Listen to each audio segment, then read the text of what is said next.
the Australian Business Podcast. Thank you. Thanks for having us again. Thanks for having me. How you guys going? What have you been working on, George? Good, mate. Actually been trialing a new VA this week for SEO. So that's been interesting. Been Oh, you getting did go them to ahead do- with all that. Yeah. I've been still interviewing, but getting them to do tasks, and it's been good. It's really testing my own knowledge of the subject, interviewing people with 8-9 years experience. So it's been good. Just need to pull the trigger and get someone in there, I guess. How are you testing them? Like, what are you doing to test a VA for SEO? You can tell me if I'm doing it right or not, but I am getting them to do a bit of keyword research around our competitors and come up with some content pillars. And then from there, keyword strategy. And then from there, a couple of blog posts to see what it looks like and how they read. And so far, it's been pretty good, given that you can use tools like SEMrush and give examples of what competitors do. It's actually hasn't been too tricky, to be fair. Yeah, right. What would you rate that procedure out of 10? I'd give that like a 9. I think that's really good. I think problem solving is one of the things that people often struggle with VAs. I don't know if you guys have that experience, but getting the VAs to problem solve is really, really important. And I think that's something that we take for granted with maybe our education system or something like that. So if you can do that, then you know that they're going to solve their problems themselves rather than bring them to you. So that's cool. I like it. How much do you roughly spend on someone to do your SEO for you, roughly, for people that are watching? How much would you spend per month, per week, however you think about it? It was is this for a VA? It was anything. The first person I interviewed had, I think, about 4 years experience. It was about $1,000 a month, and the last person I interviewed had the most experience and was probably the best, and that was, I think, about $2,000 a month. Yeah, wow. As an example, that's full time. Yeah, full time, pumping out blog articles. And as an example, we got a quote from an agency. I think it was to do 2 blog posts per month, and it was about that. No, it was more. I think it was about $3,000. Yeah, it was about 3 for the keyword research for posting onto our website. It was $3,000 per month for 2 blogs, and they think they'll be able to get a blog and a half a day. Money for jam, as they say. Yeah, we'll see how good they are, but yeah. Well, you're testing them out, right? Exactly. Try before you buy, so to speak. That's great, man. That's great. Exactly. So it's been going okay. What have you been working on this week, Owen? Everything. It's been a pretty busy week. We onboarded some new team members in the past 2 weeks. Cool. So just spending a bit of time with them, which has been really good, and just developing a lot of the systems. We're switching over our CRM. We're switching from one provider to ActiveCampaign. So what we do is we run the 2 CRMs in parallel for like a month, so that you don't like just go all or nothing onto a new CRM, which can be an absolute nightmare. So that's all done. Basically 90% of all the tiny little things that you've forgotten about that you built 5 years ago have been fixed. And then what you can do is when you you pull down all your data from one CRM and push it into the next one. What you can then do is you can keep the old CRM active and just run something like Zapier in the background that then automatically takes any new leads and then pushes them straight across to the new CRM for like the month after that you've made the transition. And then what you would do is you would tag those people, or you would have an alert set up so that anyone that does come through after the fact, you would be notified, and then you'd be able to go in and find where are these people coming from and how are they getting to the old CRM.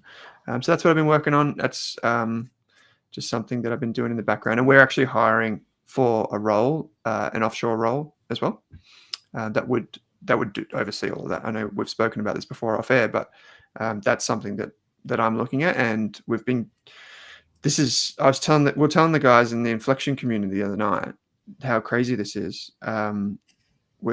I've got one candidate, or 2 candidates now actually. One candidate who has 14 years of software engineering experience, is qualified and all that sort of stuff. And I asked him, what do you expect in terms of your salary? And he's like, I'm looking for $8 US an hour. And to get that role in Australia, it's just unbelievable. So that was like, that's incredible. And that's kind of where we're at. And finally, DG, before we get to our AI tool tips, what have you been working on? Mine doesn't seem as exciting as yours.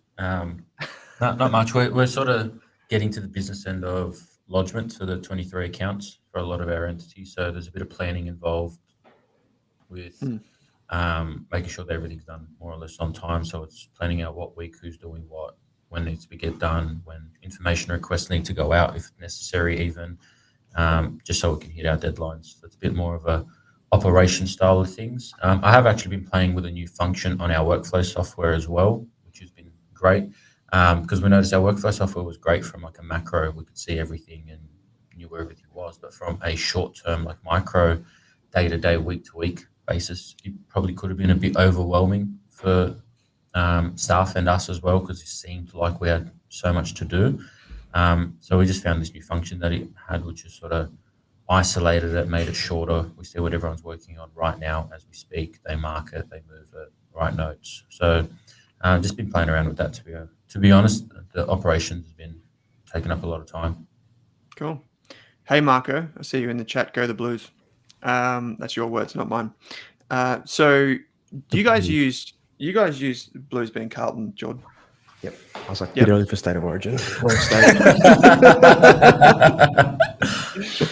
So you guys use Slack to kind of interconnect your onboarding and client tasks and comms, right? Like everything pushes into Slack, you get notified, and then shoots out the other side. Is that right?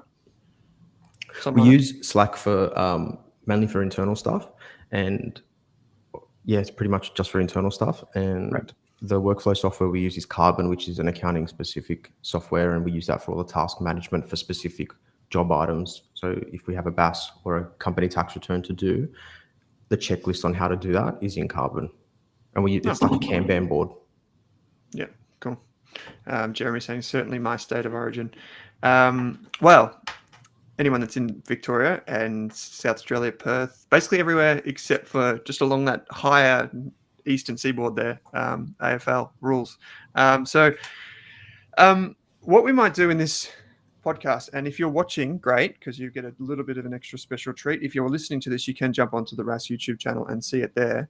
But we're going to give you 10 ways you can unleash automation and particularly AI tools in your business right now. And why don't we, while we do this, I'm going to share my screen really quickly.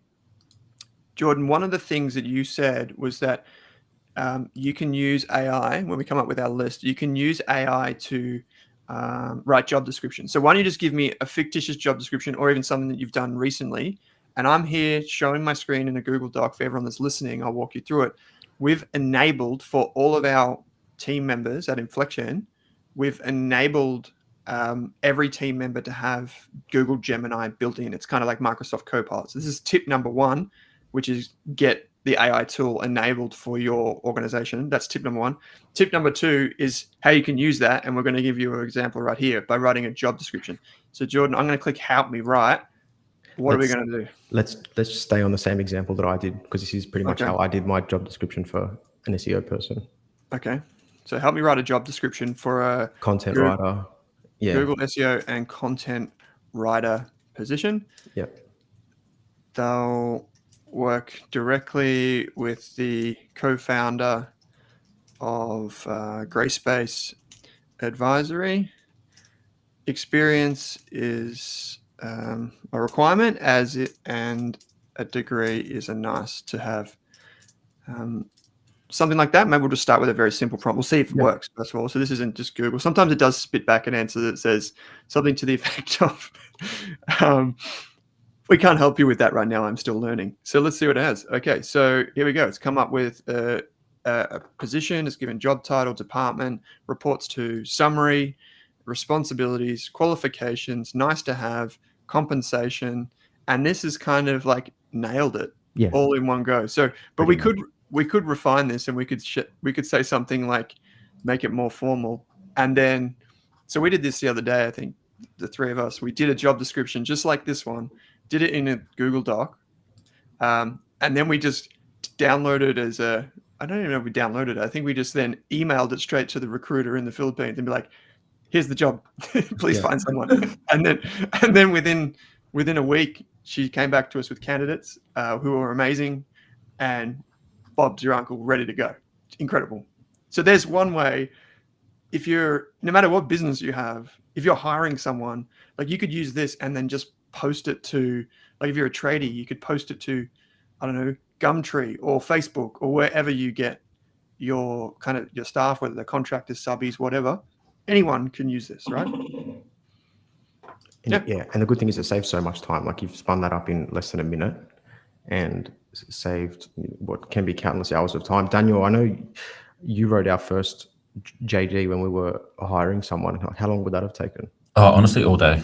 Yeah. Honestly, took me all day. There you go. So Yeah. it can save a considerable amount of time, especially if you need to hire for a couple of different roles at the same time. Yeah, absolutely. Yeah. Because you can even what I did going forward as well is I took that original JD that I had, and then I actually put it into ChatGPT at the time to refine it for me. Mm. So I had an old product that was honestly pretty crap. Put it into ChatGPT, and now that's our JD going forward as well. That set the template, and it took 30 seconds Amazing. It's compared to the incredible. 9 hours I spent previously. Yep. One thing that maybe we'll get Zara on the show next time to explain, Zara being our marketing wizard. But there's a not a relatively new thing, but it kind of is a new thing that Google's pushing for anyone that runs ads. Anyone that has run ads before in Google knows that you go in there and there's like a million different widgets that you could click on and a million different places you could put your ad, and you don't even know if any of it makes sense. It's really complicated. But now Google's like saying, well, we've got these AI tools. We've always used AI in the background, so why don't we let consumers or advertisers and businesses use that? And you can use something called Google Performance Max, which is basically a way to optimize and place your ads like instantly. And so you can just Google it, literally, Google Performance Max, and it will come up and it will give you examples. But just to give you an idea of where this might run in the future is if for your business, you typically, when you run an ad, you'll have to design like an image or some sort of call to action, a landing page, that sort of stuff. But in the future, you could probably just use all of the Google Performance Max tools to also create you an image, to also create the hook, to then run the ad and then optimize it with you. So that's another thing that's coming, or it's already here. So anyone can use that. You guys are big users of Notion, right? Do you guys use AI in Notion? I actually haven't used it on Notion, no. I did, but I think we've only got the free trial one, and I used all the AI prompts. Sorry, Jordan. That's why I haven't used it. No, I haven't actually. How is it? Is it any good? Yeah, it's good. So it just uses great. Yeah. I don't know what you used it for, DG. I actually used it for just some help writing the content for Inflection, actually, where I was sort of running through it and getting it to almost like auto edit and change the tones of sort of the text I was writing. And then I would very casually write what I wanted to say and sort of like more like speaking to it, and then had it formatted in a way that was actually presentable. Yeah. And then I would then go in and re-edit at that point in time. So I thought it was fantastic. So idea gen and prompts and that sort of stuff is amazing. I think we did this the other day. I'll share my screen again for anyone that's watching. I'm just walking people through. I've got the paid version of GPT, so I don't know what that's called, but I've got the one. And you can basically switch between GPT 3.5, which is like it's very good, but it's got nothing on GPT 4. So you could come in here and you could be like, let's see what we've got. So help me write I know it's already writing for me, but help me write a section of my blog. I'm talking about, why don't we just chuck some spelling mistakes in there because that's who I am. We're talking about the 5 best recipes for carrot cake. Let's see what it does. Let's move that so everyone can see. Carrot cake. There we go. It needs to be under 600 words. Okay, let's see what it does. And basically what I found, so one of the things I can't do because I'm currently hotspotting from my Apple iPhone for the internet connection today because my Google Nest went down. But basically what I normally do is if I'm in the car, and you know how you have those brain fades as a business owner where you're like, I can't remember what they call it. It's like attention deficit for business owners, right? But one of the things that I use it for is with GPT-4, and if you have the paid subscription, you can actually download the app. and you can talk to it. So it's literally conversational. And I would ask it questions like, hey, I'm thinking of using the Circle Communities app, and I want to integrate that with Klaviyo for my business. How can I do that? And it's like, well, you can do this, this, and this. And I was like, yeah, but how would I actually go about tagging people or adding an automation? And then it's like, well, maybe you can use Zapier. It's like, okay, what should I run in Zapier? Can you give me step-by-step instructions? And it will just do that. Yeah. And another way that I used this the other day was I uploaded legal contracts. And I said, can you please analyze these, pretending to be my attorney or solicitor? Can you tell me the areas of weakness and how the balance is shared in this legal document? And it did it excellently. Yeah, that's the thing with ChatGPT. If you prompt it to do what you want, you need to give it as much detail as possible. Like on that example with the contracts, you need to tell it who you are and what you can do. Something that I use to do that is called AIPRM, and they're pre-built prompts. AIPRM. The second one, I think it is. And they give you all these pre-built prompts. So instead of you having to type it every single time, it's there. An example of a prompt is a 100% human written SEO optimized article or a Yoast optimized article. And it can really help with that to save time for the SEO side of things. Cool. So that's something that I would suggest doing as well. I think it's the paid version, $7 or $8 a month, but it also gives you writing styles that Daniel spoke about. So you can instruct ChatGPT to write in certain styles with certain tones. So be instructive, or I'm just reading some of them now: journalistic, critical, creative, academic. And there is a significant difference in what it spits out with the same prompt, given the different writing style. So depending on what you're trying to do, you can change the writing style. I like that. I got it to explain what a bucket company and a family trust was the other day. And I also asked it to give me an image of that. And it came out with just complete, utter gibberish. Like, I can't find it now on my screen. I think you sent it to us the other week. Yeah, it would, like, the words weren't even, I don't even know what language it was. It was just The bizarre. Matrix. It was, yeah, we fell in. We were inside it. Here we go. There we go. So this is one of the ones that's like, that actually made sense. Like, what is an andidual? I have no idea. Tax cotesi. I don't know what that means. That just sounds like tax evasion, to be honest. You're like, this one. Literally in the flowchart, it says, create a strutuf, a family denare. It sounds like that show you were watching. That show. What was that show we were talking about before? It's like that. Yeah, the three-body problem. Yeah. We just slipped into a simulation from encompassing us from everywhere. Yeah. So some things it doesn't work that great for. Yeah. But like, if you wanted to use image creation and that sort of stuff, I would use Midjourney. Midjourney is a platform that you can use to effectively create images and these types of things. And we use it for like caricatures and these sort of things. So you can use it to create an image of like a dog that's got a bone in its mouth and it's got the Apple logo on it. I don't know if you could use Apple logo, but you get the idea. Yeah. And you literally just put it in here. It will come up with something. Let's see if we can do it. Create an image of a dog with an apple in its mouth. And then what you could do is you could take this and then put it into Canva, or you could, do whatever you like. And we'll just see what happens. We'll see what it comes up with. So is this ChatGPT? Because it looks exactly the same. Yeah. So it's effectively using the back end. And I think if you want to get real nerdy in it, it uses GCP under the surface. So I think the platform is actually built on Google Cloud. Yeah. Good for investors in Google Cloud. It's interesting because a lot of these companies have popped up that just hook into the back end and they charge a massive subscription fee, or they're charging unit fees now. So it's per word or per prompt, and they're just hooking into the back of this.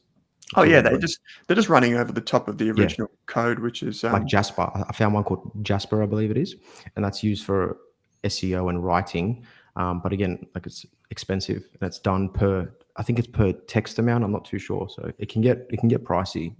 Absolutely, it can. We use it. So another thing that you can use if you're building websites is we use the. Speaking of those integrations, is we use Elementor to build WordPress websites.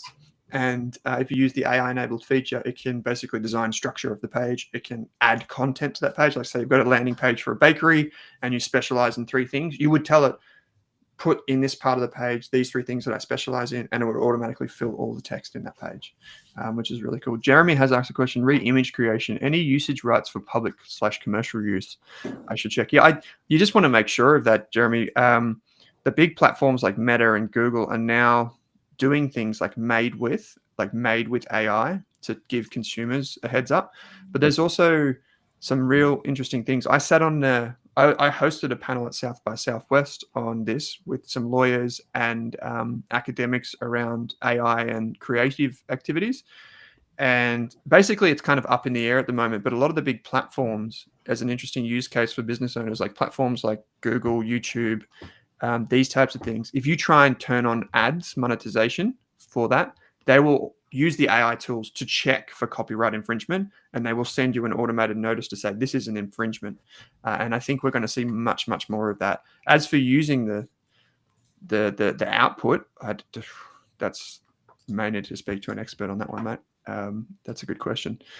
Some other things that we can come up with, you can use things like Canva or Microsoft Copilot to create things like PowerPoints and documents that you might present.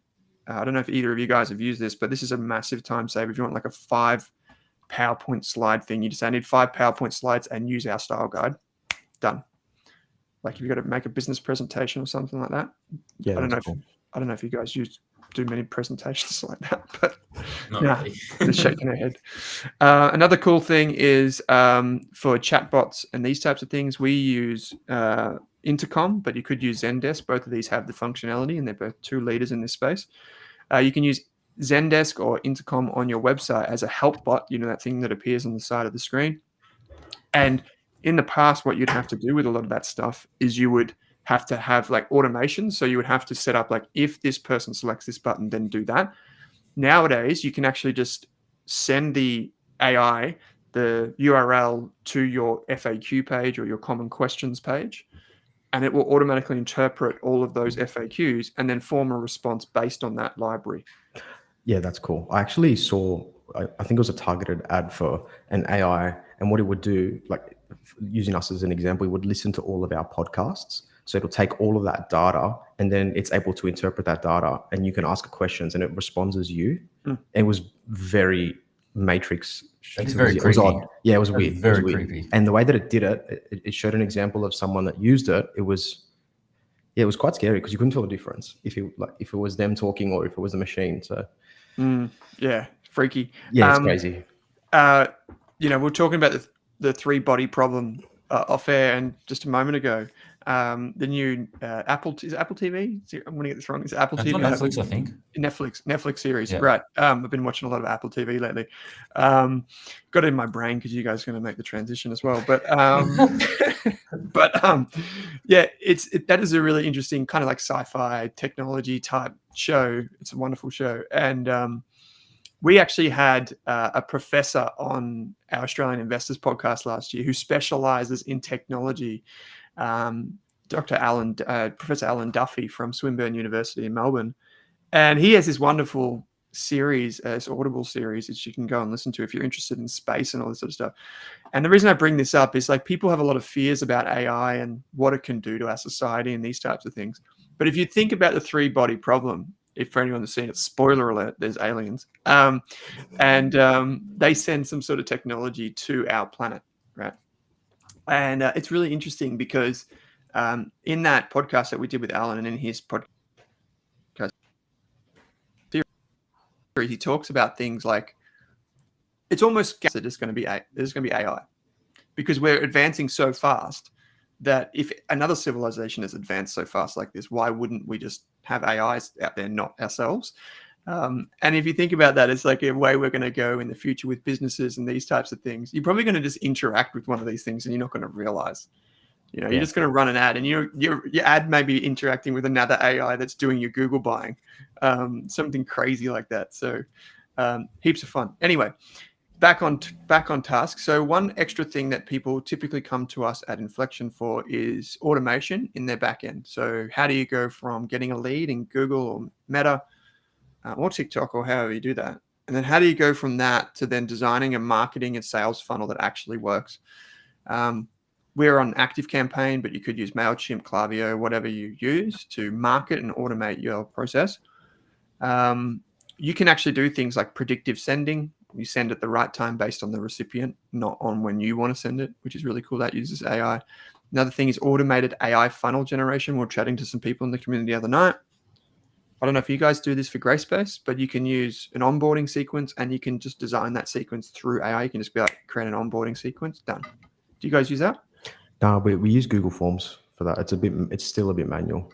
Yeah. You probably don't need as much for your business in terms of a lot of onboarding sequences, but let's say you want to have, like, you can just type a prompt into Zapier or into your CRM, and you could say, everyone that gets this tag from our website who's not in our database should receive this email, and everyone else should receive that email, and it will automatically create the logic for you.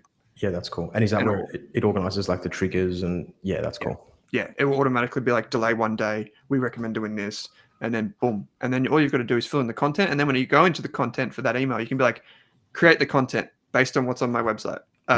Boom. And then you proof it. And MailChimp has this really cool feature when you set up your account. You just give it the URL of your website, which you have to anyway. And it just pulls all the design templates into your MailChimp. So you don't need to like design separately in there, which is really cool. Yeah, that's cool. Saves heaps of time. Yeah.